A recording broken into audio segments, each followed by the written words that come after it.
Olá pessoal, eu já havia feito um vídeo que falava sobre o método de busca sequencial, porém utilizando linguagem Java.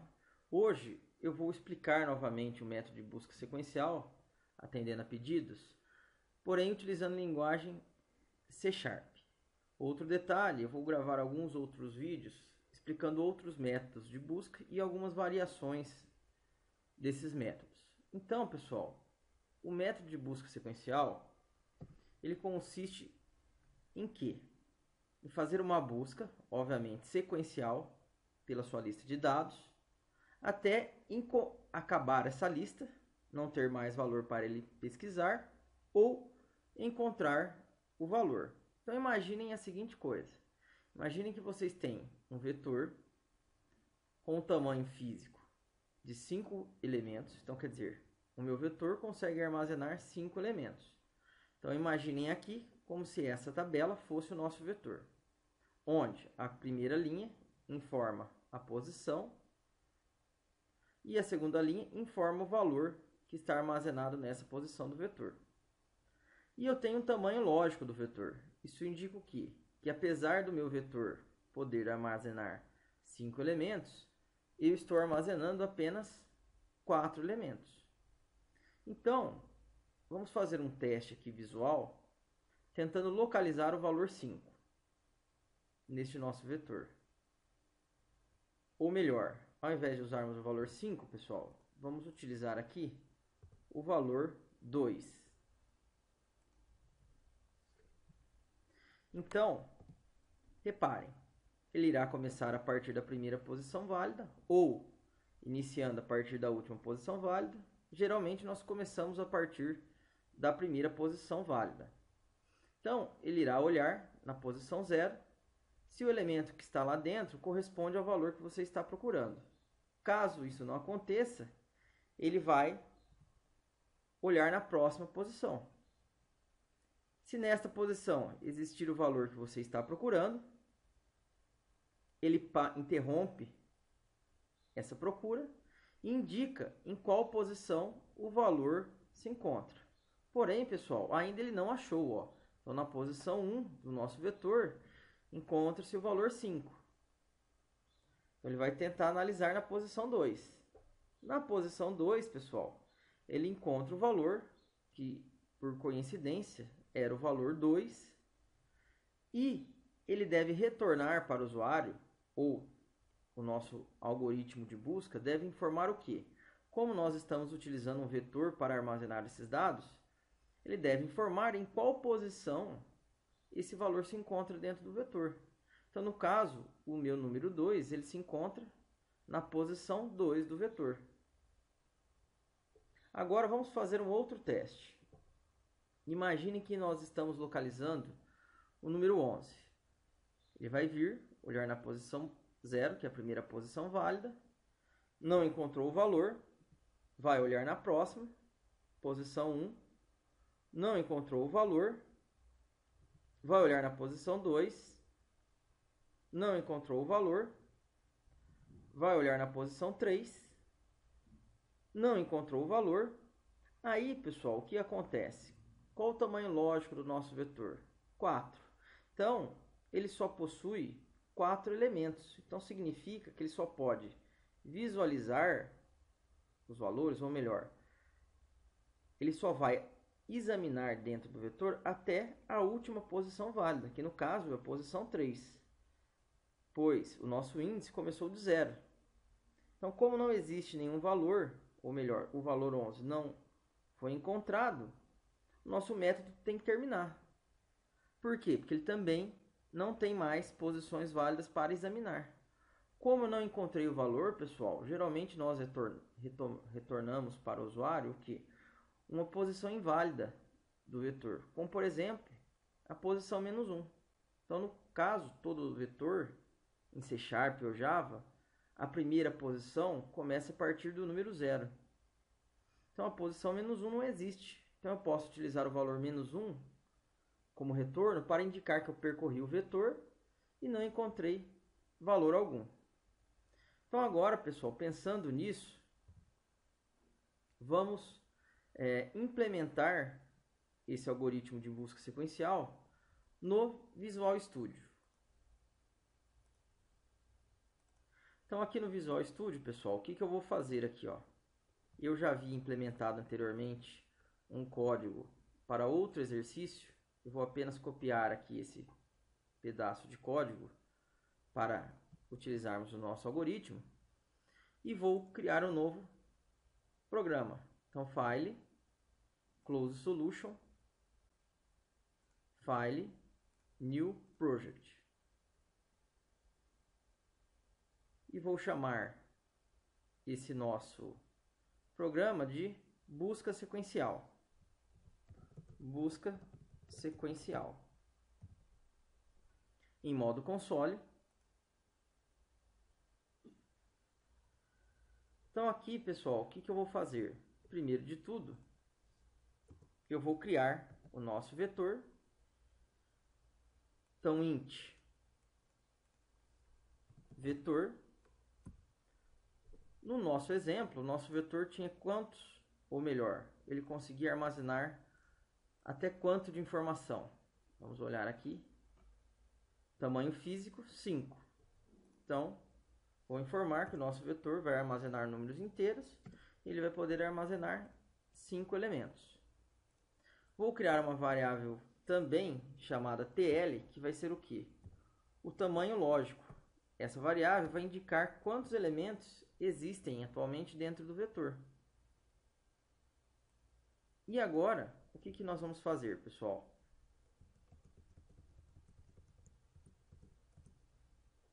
Para simular o exemplo que nós fizemos aqui na apresentaçãozinha, eu não vou fazer a leitura dos dados, a leitura do vetor. Porém, pessoal, caso vocês queiram fazer uma leitura, enviem um comentário no vídeo que eu posso auxiliá-los para programar essa parte da leitura dos dados do vetor. O que nós vamos fazer? Eu vou inserir os valores diretamente no vetor. Então aqui eu vou falar que o meu vetor,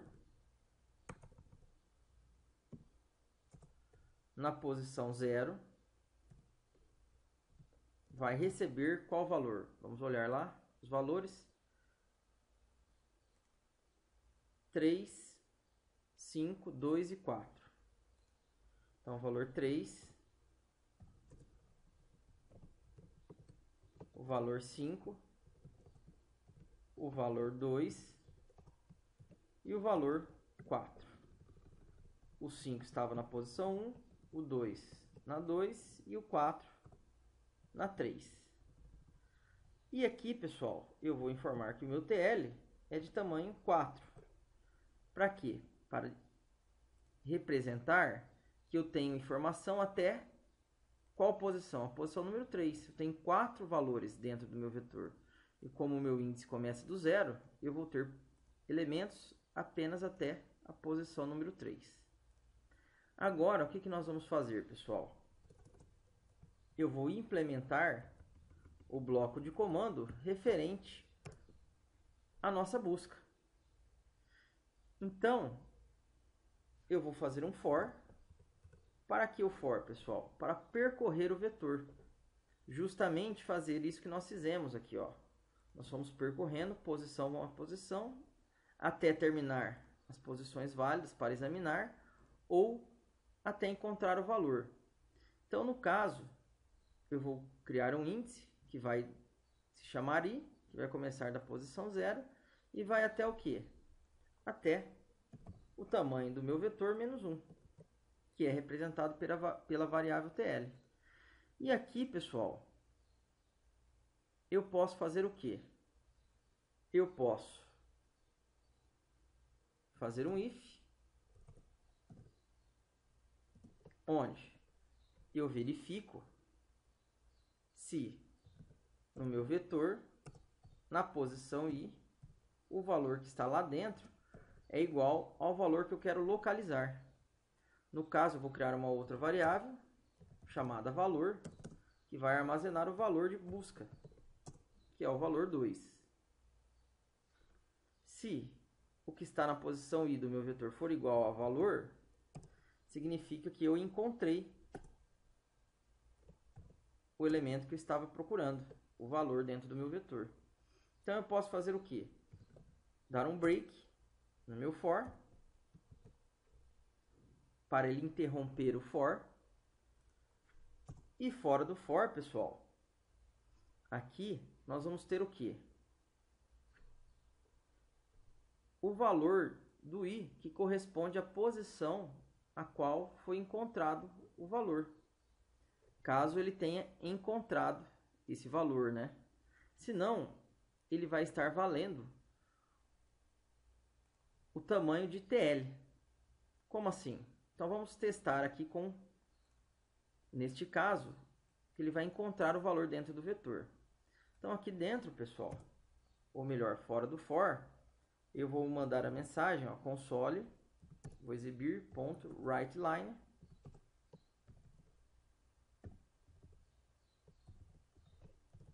valor na posição, e aqui eu vou indicar o valor i. Então olhe lá. Ainda nós vamos precisar melhorar esse código fonte, pessoal. Ponto. Reparem, ele está informando aqui, ó, que não existe um i, talvez. Por quê? Porque o i foi declarado dentro do for. Então nós vamos fazer o quê? Eu vou vir aqui, declarar o i aqui em cima, atribuir o valor 0 para ele. E agora pronto. E console.readKey. Para nós visualizarmos o resultado. Então olha lá. Vamos rodar o nosso algoritmo e ver em qual posição que ele vai informar que encontrou o valor.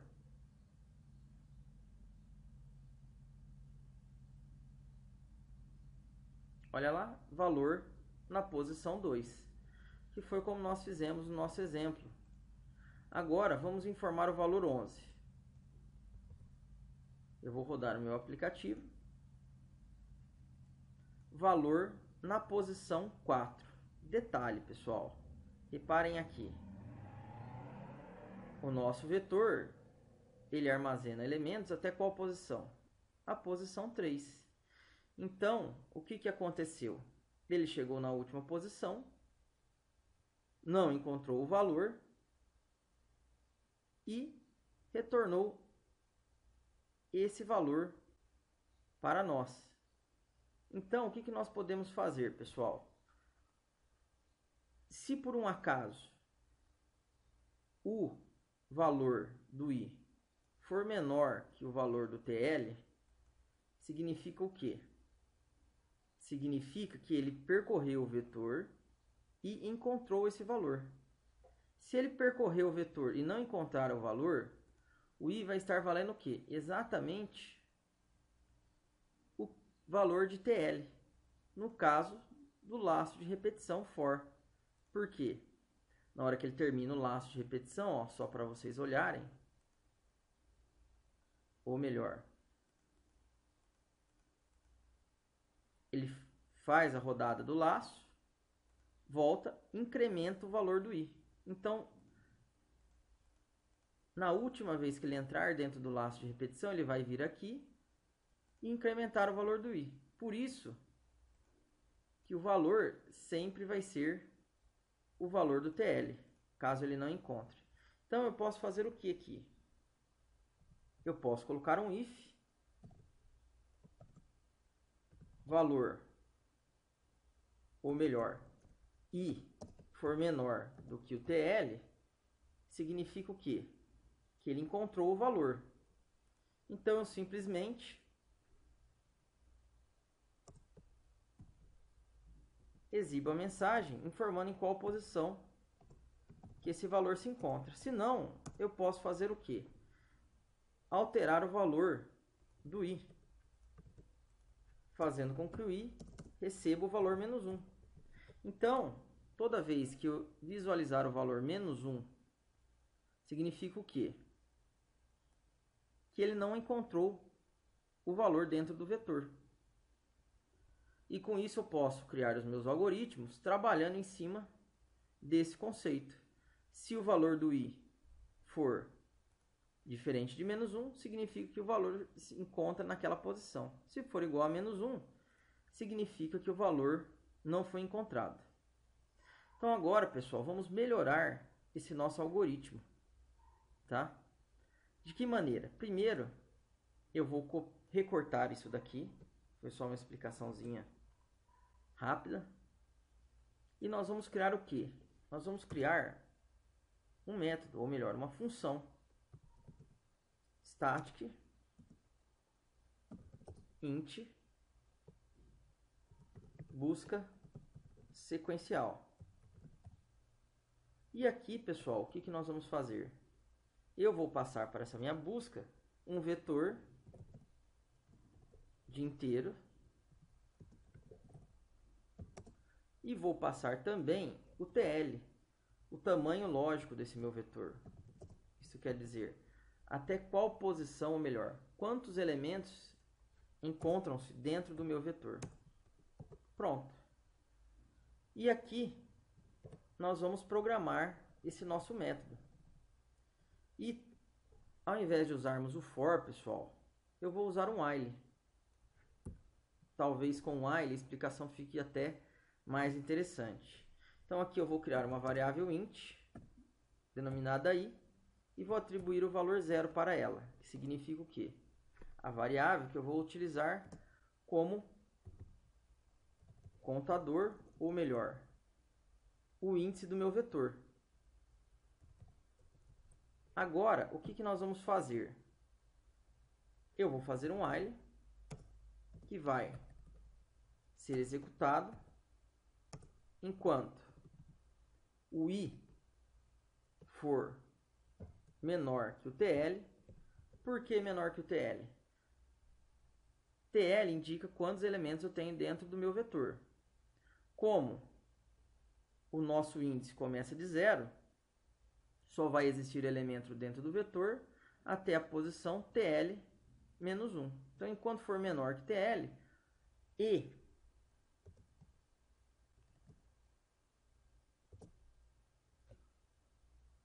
o meu vetor,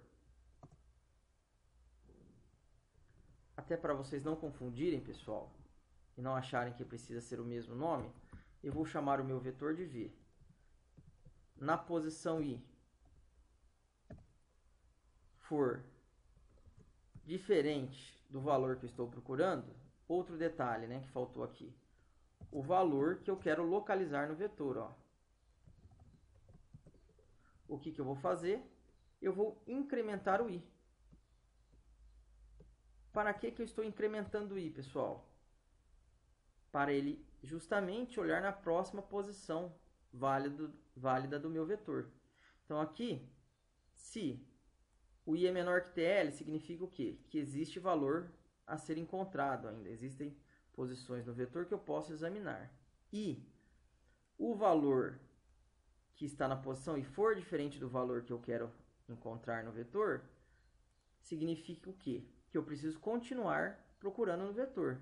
Então eu vou incrementar o i para olhar na próxima posição válida. No término desse while, pessoal, o que vai acontecer? Se por um acaso o i for menor que o TL, significa o quê? Que ele encontrou o valor. Se ele encontrou o valor, ele não vai ficar mais incrementando, ele vai parar de incrementar. E, obviamente, por quê? Porque ele não vai entrar mais dentro do laço de repetição. E aqui, então, eu posso fazer o quê? Ao invés de exibir essa mensagem, eu vou fazer a seguinte coisa. Eu vou tirar esse i, if também, por quê? Aqui eu ia fazer o seguinte, ó, int retorno recebe 0. Aqui eu faço o retorno receber o valor de i. Se por um acaso o valor não for menor que TL, significa que ele percorreu todo o vetor e não encontrou o valor. Então eu faço o meu retorno receber menos 1, para indicar que ele não encontrou nada. E aqui eu executo o return e devolvo o valor que está dentro de retorno. Porém, pessoal, eu não preciso fazer tudo isso. O i já não armazena a posição em qual o valor se encontra. Então eu faço o quê? Eu vou modificar esse teste. Se por acaso o i for maior ou igual a TL, significa o quê? Que ele percorreu todo o vetor e não encontrou o valor que estava procurando. Então eu faço meu i receber o valor menos 1. Não vou precisar desse else.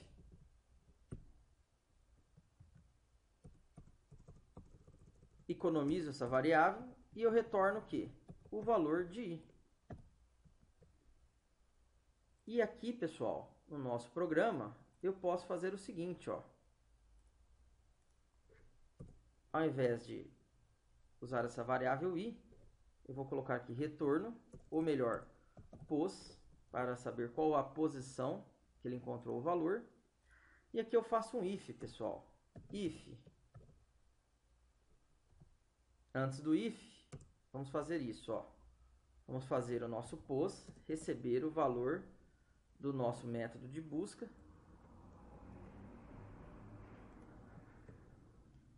Passando quem? O meu vetor. O tamanho lógico do meu vetor, que por acaso coincidiu. E o valor que eu quero localizar. Então aqui eu posso usar tanto a variável valor quanto colocar o número 11. Se pos for igual a menos 1, significa o quê? Que ele não encontrou o valor. Então eu posso exibir a mensagem console.writeLine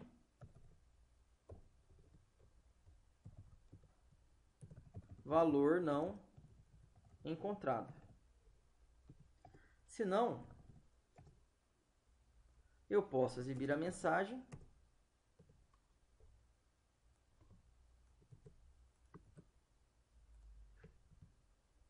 valor encontrado na posição e aqui informar em qual posição que eu encontrei o valor. Então vamos fazer um teste e ver se funciona. O valor 11, ele tem que exibir que o valor não foi encontrado. E no caso de procurar o valor 2, ele vai ter que informar que o valor está na segunda posição. Então, pessoal, o nosso algoritmo funcionou perfeitamente. Espero que eu tenha ajudado vocês, quem estava com dúvida aí. Quem ainda continuar com dúvida, pode mandar uma mensagem no vídeo. Obrigado e até a nossa próxima aula.